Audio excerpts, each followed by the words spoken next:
My boyfriend demanded I babysit his sister's 3 demon children every weekend so they could go clubbing. I said no. He said step up or get out.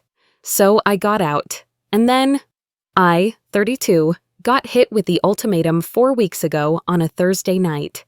My boyfriend, Preston Caldwell, 34, and I had been together for 3 years, with him staying over most nights for the past 6 months. Things were solid until his sister Ivy moved back to town 8 months ago with 3 kids, Jasper, 7, Luna, 5, and Phoenix, 3. Let me be crystal clear about these children. I'm not exaggerating when I say they're absolute chaos incarnate. Jasper threw my favorite ceramic mug at the wall during their second visit to my apartment, shattered into pieces. That mug was from my promotion celebration 2 years ago, a milestone I'd worked 60-hour weeks to achieve. Luna colors on everything: walls, furniture, my work notebooks that I foolishly left within reach. Phoenix screams, just screams for the pure joy of it, apparently. High-pitched wails that pierce through my carefully maintained sanctuary. Ivy doesn't discipline them at all, claims she's gentle parenting, which apparently translates to letting them destroy everything, while she scrolls TikTok and complains about how hard single motherhood is. I've watched her ignore Luna drawing on my white kitchen cabinets, while simultaneously posting Instagram stories about her natural parenting journey. The first few months, I tried to be understanding. Preston would bring them over maybe twice a month, and I'd grit my teeth through the visits. I'm not naturally maternal, never have been. While my college friends were babysitting for extra cash, I was working internships and building my marketing portfolio. While they cooed over babies at gatherings, I was networking and climbing the corporate ladder. But I tried. I bought child-safe snacks, moved my breakable decorations, even downloaded some kid-friendly movies. I told myself this was part of dating someone with family obligations. Preston seemed grateful, always thanking me for being so patient with his nephews and niece. The visits became more frequent as Ivy got comfortable. Once a week, then twice. Preston started assuming my apartment was available for family gatherings. Ivy needs somewhere to bring the kids this Saturday, he'd say, not asking if I had plans. My carefully planned weekends, grocery shopping, meal prep, catching up on work emails, actual rest after 45-hour weeks managing demanding clients, gradually disappeared. My friends started commenting on my constant exhaustion. "You look tired, Mel," became a weekly refrain during our coffee dates.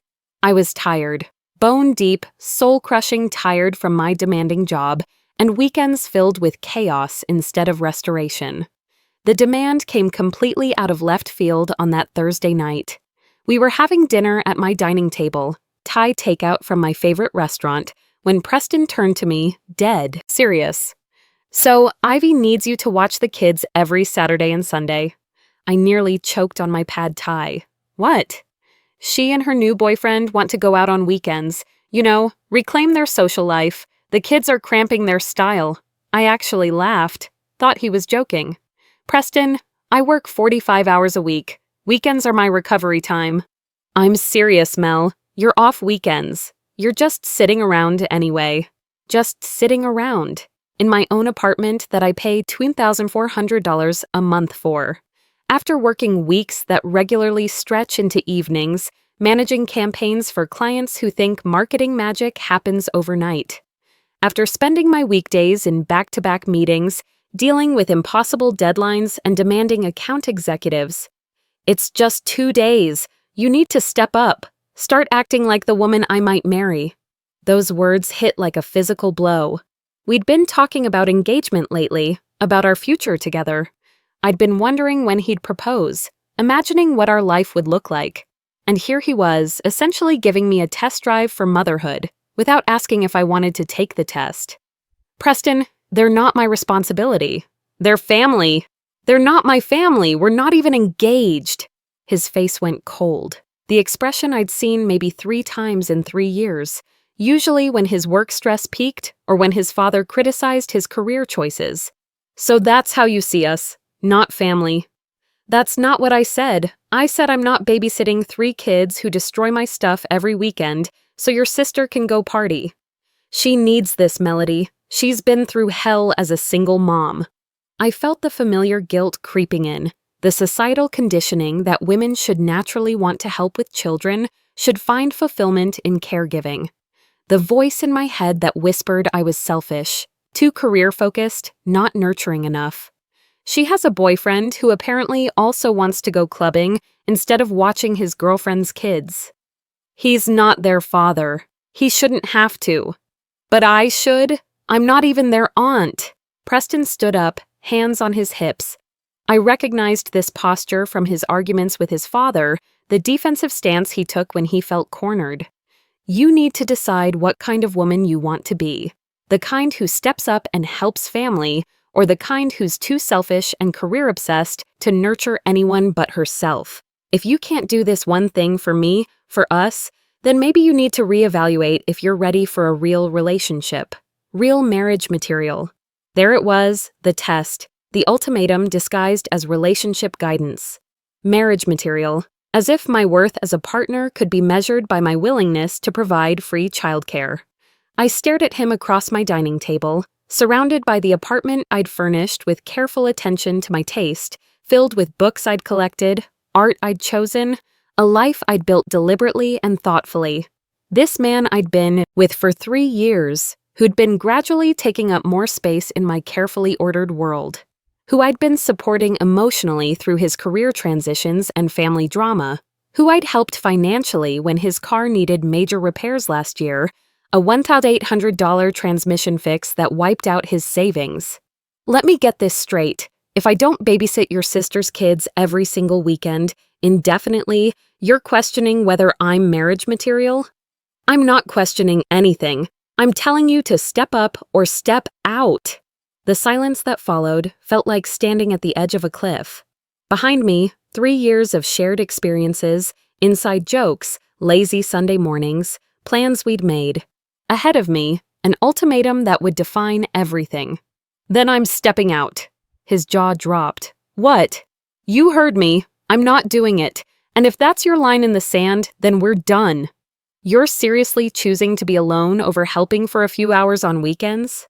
I'm choosing not to be voluntold into free childcare every weekend for the foreseeable future. There's a difference. The word voluntold hung in the air between us. It was corporate speak I'd picked up from work, when management volunteers you for projects without asking. I'd never thought I'd use it in my personal life. Preston grabbed his phone, started texting furiously. His thumbs moved with the aggressive speed of someone sending angry messages.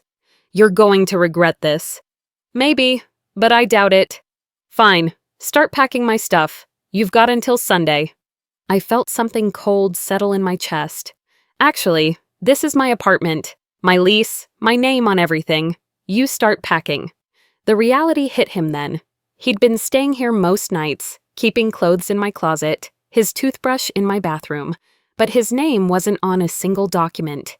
He had no legal claim to this space I'd worked so hard to afford.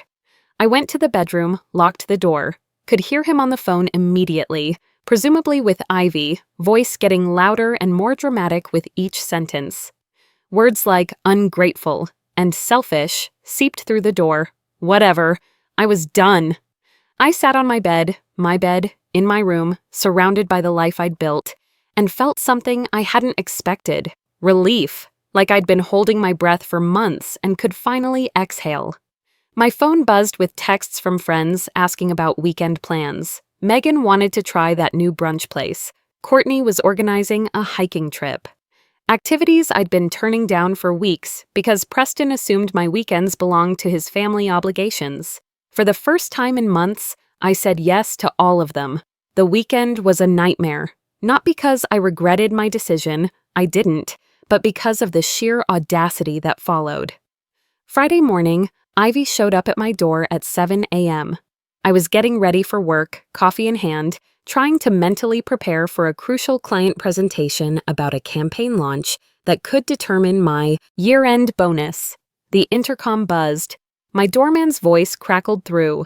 Ms. Banks, you have visitors. Who is it? Ivy Caldwell with 3 children. Says it's family business. I closed my eyes. Send her up, but next time she needs to be announced. I opened the door. There she stood with all 3 kids, diaper bag, snacks, the whole production. Jasper was already trying to peek around me into my apartment. "You need to watch them today. My boyfriend and I are apartment hunting." "No." "What?" "Preston doesn't live here anymore. Neither do your childcare emergencies. You guys had a fight. You'll work it out. Just watch them today." "Not happening. Goodbye." I tried to close the door. She stuck her foot in it, a move I'd seen in movies but never experienced. The rubber sole of her sneaker wedged against my doorframe. "Are you serious right now? What kind of person refuses to help kids?" "The kind who doesn't get voluntold to provide free childcare. Move your foot." "They're just children. What's wrong with you?" The guilt hit immediately. The voice in my head that had been programmed by decades of societal messaging, women are natural caregivers, women should sacrifice for family, women who prioritize themselves are selfish. "Your boyfriend can watch them. He lives with you, right?" "He has to work." "So do I. In about 30 minutes. Move your foot." Jasper chose that moment to try to dart past me into my apartment. I blocked him gently but firmly. "Nope, not today, buddy." Ivy scooped him up, her face flushing with anger. "You're a bitch. Preston deserves better." "He had better. Then he gave me an ultimatum over babysitting duties." I closed and locked the door, could hear her yelling outside for another minute before she finally left. My hands were shaking as I finished my coffee.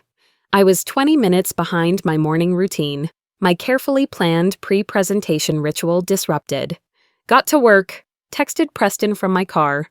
"Your sister tried to drop the kids off. Don't send people to my apartment." His response came immediately. "You're being ridiculous. This is exactly why we're having problems." Me. "We don't have problems. We're broken up. Get your stuff by Sunday or I'm packing it myself." No response. I tried to focus on my presentation, but the morning's confrontation kept replaying. During lunch, I called my best friend Sarah, a marketing director at another agency who'd been through her own relationship battles. "He gave you an ultimatum over babysitting?" she said, after I explained everything. "Mel, that's not about helping family. That's about control." But what if I really am being selfish? What if this is just my commitment issues? Listen to me. You work your ass off all week. You deserve peaceful weekends. You're not married to this guy. Those aren't your kids, and even if they were, every weekend is excessive. But if I loved him enough? Stop. Love doesn't mean sacrificing your mental health and personal time for someone else's convenience. That's not love. That's servitude. After lunch, I made a decision. Took an extended lunch break and went to the hardware store. Bought new locks for my apartment door. If Preston wanted to play hardball with ultimatums, I could play strategic too. Saturday morning, I called a locksmith. Cost me $220, but by noon, I had new deadbolts installed. Also changed my building's emergency contact information and my garage code. Preston Caldwell was no longer authorized for anything related to my residence. The locksmith, a middle-aged guy named Eddie, made conversation while working. "Boyfriend troubles?" "Ex-boyfriend troubles." "Smart move, changing them right away. You'd be surprised how many people wait and regret it."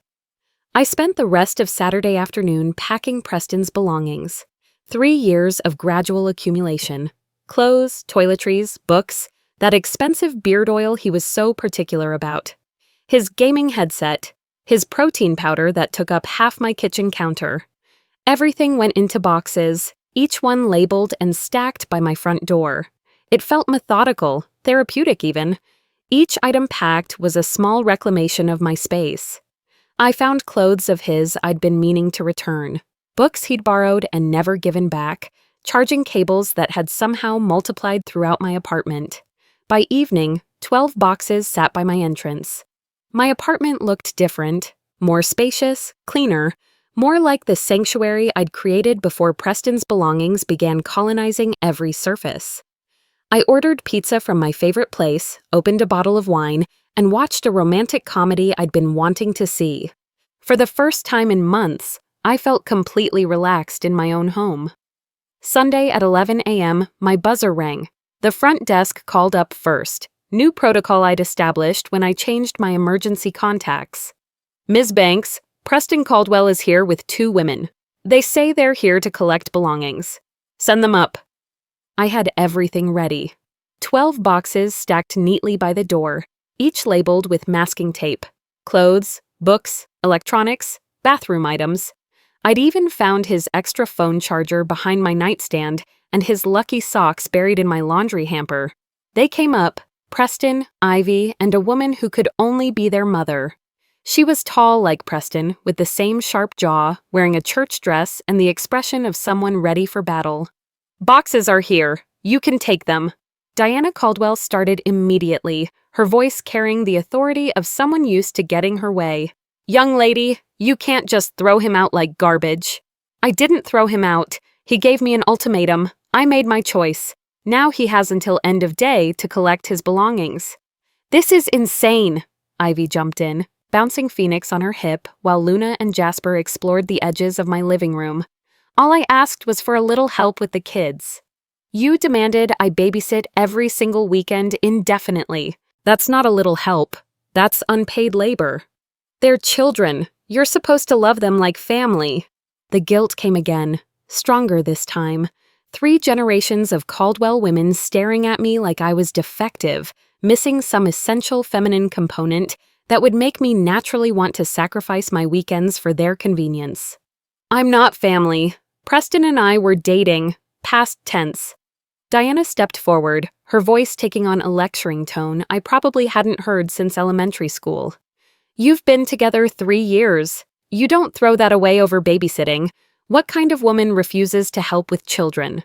The kind who works 45 hours a week and needs her weekends to recover." "Work," Ivy scoffed. "You sit at a computer all day. That's not real work." I felt my professional pride flare. "I manage multi-million-dollar campaigns. I coordinate teams of designers, copywriters, and media buyers. I present to C-level executives and manage client relationships that can make or break my company's revenue." "Anyone can do marketing," Diana added dismissively. "Raising children is real work." Preston finally spoke, his voice quieter than I'd expected. "Can we please talk alone?" "We can talk right here. You've got about 12 boxes to carry down. Better get started." "You're not even going to listen to me? Listen to what? How I'm selfish for having boundaries? How I should sacrifice my weekends to enable your sister's lifestyle choices? How I'm not marriage material because I won't be free childcare?" Ivy stepped forward, getting aggressive, Phoenix still on her hip. "You know what? You're pathetic. A real woman would establish boundaries and not let people take advantage of her time and space. Your turn to finish that sentence." She sputtered, no comeback ready. Meanwhile, Luna had found my coffee table books and was flipping through an expensive photography collection I'd bought myself for Christmas. "Look," I said, "I'll make this simple. Everything's packed. Take it now. If anything's still here at 6 p.m., it goes to Goodwill. Your choice." They took the boxes, required 4 trips down to Diana's SUV. The whole time, she kept muttering about how I was making a mistake, how I'd never find anyone as good as Preston, how family helps family, how women who prioritize careers over relationships end up alone and bitter. On the 3rd trip, Ivy tried a different approach. "You know, you're not getting any younger. Preston's a catch. There aren't many good men left at your age." The biological clock threat. I'd been expecting it. At 32, every relationship decision carried the weight of imaginary ticking clocks and societal timelines. Better to be alone than with someone who doesn't respect my boundaries. "Boundaries," she repeated mockingly. "That's just code for selfish." On the last trip, Preston tried one final manipulation. "I can't believe you're doing this over something so stupid." "It wasn't stupid to you. You literally ended our relationship over it." "I didn't mean..." You don't give someone an ultimatum unless you're prepared for them to choose the other option. You weren't ready for that consequence. That's on you, not me. They left. I double-locked the door with my new deadbolts, checked every room, found his electric toothbrush in the bathroom cabinet, the expensive sonic one he'd bragged about. Left it in the hallway with a note. "Forgot this." Spent the rest of Sunday deep cleaning every surface, vacuumed under furniture that hadn't been moved in months, organized my closet, reclaiming space that had been colonized by his clothes, rearranged my bookshelves, putting my favorite volumes back in their proper places. By evening, my apartment felt like mine again. I ordered Thai food from my favorite restaurant, the same place Preston and I had eaten that Thursday night. But this time, I savored it slowly while reading a novel I'd been trying to finish for weeks. Monday brought the real test: work. Could I maintain my professional composure while processing the emotional earthquake of my weekend? My morning routine felt different without Preston's shower schedule to coordinate around. I had extra time to make a proper breakfast, to review my presentation notes, to arrive at the office feeling prepared instead of rushed. My colleague Jennifer noticed immediately. "You look different, rested." "Broke up with Preston over the weekend." "Oh God, I'm sorry. Are you okay?" "Honestly, I think I'm better than okay." During lunch, I got a text from an unknown number. "This is Ivy. You need to reconsider. Preston is devastated." I screenshotted it and blocked the number. Then I called my building management and updated my visitor restrictions. No one from the Caldwell family was to be allowed up without my explicit approval. That afternoon, I had a breakthrough moment during a strategy meeting. We were discussing a campaign for a wellness brand, and I found myself speaking passionately about the importance of boundaries and self-care. My ideas were sharp, creative, energetic in a way they hadn't been for months. "Brilliant work, Melody," my creative director said afterward. "Whatever you're doing differently, keep it up." I knew exactly what I was doing differently. I was sleeping through the night without anxiety about weekend obligations. I was eating meals without the background stress of impending family visits. I was thinking clearly because my personal life wasn't constantly demanding emotional labor I didn't have to give. For the first time in months, I felt like myself again. The woman who'd earned her promotion through strategic thinking and creative problem-solving. The woman who'd built a life she loved, one careful decision at a time. Tuesday morning, the harassment campaign began in earnest. Ivy sent me a Venmo request for $400. The note said, "Weekend childcare fees you should have paid." I declined it with my own note, "That's not how reality works." She sent another request for $600. Emotional distress compensation? Declined. Blocked her on Venmo. By Wednesday, Preston started the phone offensive. Called me 19 times from different numbers. I answered the last one during my lunch break, sitting in my car in the parking garage. "You need to stop calling. We need to talk about the car situation." Right, the car. My old Honda Accord that I'd been letting him drive since his truck needed major transmission work last winter. Title, insurance, registration, all in my name. I'd been covering the insurance at $165 a month, plus maintenance costs. "What about it?" "I need it for work." "Then buy it. We discussed $3,200. "I don't have $3,000. "Then I guess you don't have a car." "You can't just take it back. It's my car. You've been borrowing it. Borrowing ends when we're not together." "I've been driving it for months. I depend on it." Dependence without ownership isn't a legal claim. Bring it back by Friday, 5 p.m., or I report it stolen. "Stolen? It's not stolen. You gave me permission." "Permission I'm now revoking. Friday, 5 p.m., keys and car." I hung up. He called back 14 more times. I sent them all to voicemail. Thursday brought a new escalation. Diana Caldwell called my office directly. My assistant Jennifer transferred the call before asking who it was. "We need to discuss your behavior toward my son." "Who is this?"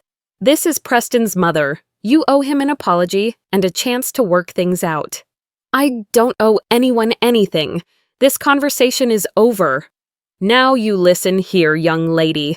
I raised my son to respect women, and he deserves the same respect back. What you're doing is cruel and immature." I hung up. She called back twice. I had Jennifer send them straight to voicemail. The voice message was a 3-minute lecture about commitment, family values, and how women my age couldn't afford to be picky. I deleted it and asked Jennifer to screen all calls from Caldwell family members. Friday morning brought the sisters' final gambit. Ivy showed up at my building again with all 3 kids in tow. The front desk called me at work. Ms. Banks, Ivy Caldwell is here with children. She says it's an emergency. Don't let her up, she's not authorized. She's being quite insistent, says the children need to see you. I don't care how insistent she is. She's not coming up. If she won't leave, call security. I got a text 10 minutes later from building management. Visitor removed from premises, will not allow return visits. Ivy posted about it on social media within an hour.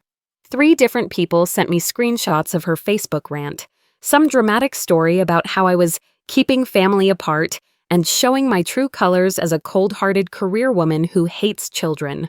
The comments were predictably split. Mothers defending her right to ask for help. Single women pointing out that I wasn't obligated to provide free childcare. Men mostly staying out of it entirely. I screenshotted everything and saved it to a folder, just in case I needed documentation later. Friday at 4:45 p.m., Preston pulled into my building's garage. I met him there, having left work early to handle this final transaction. He got out slowly, like a man walking to his execution. Threw the keys at my feet, a dramatic gesture that fell flat on the concrete. You're really doing this. Keys and registration, all of them. He handed over the spare set and the registration from his glove compartment, but his shoulders were shaking. Can we please just talk, really talk, without ultimatums or conditions? No. You're going to throw away 3 years over babysitting? You threw it away when you gave me an ultimatum. I'm just living with your decision. It wasn't an ultimatum. I just needed you to step up. Step up or step out. Your exact words. I stepped out. He started crying then. Real tears, not the manipulative kind I'd seen during previous arguments about his family or career stress. I miss you. I miss us. Can't we find a compromise? Compromise on what? You want me to babysit every weekend? I won't. That's not negotiable. Maybe just some weekends when they really need help? 0 weekends. I'm not free childcare for your sister's lifestyle choices. But she's family. She needs support.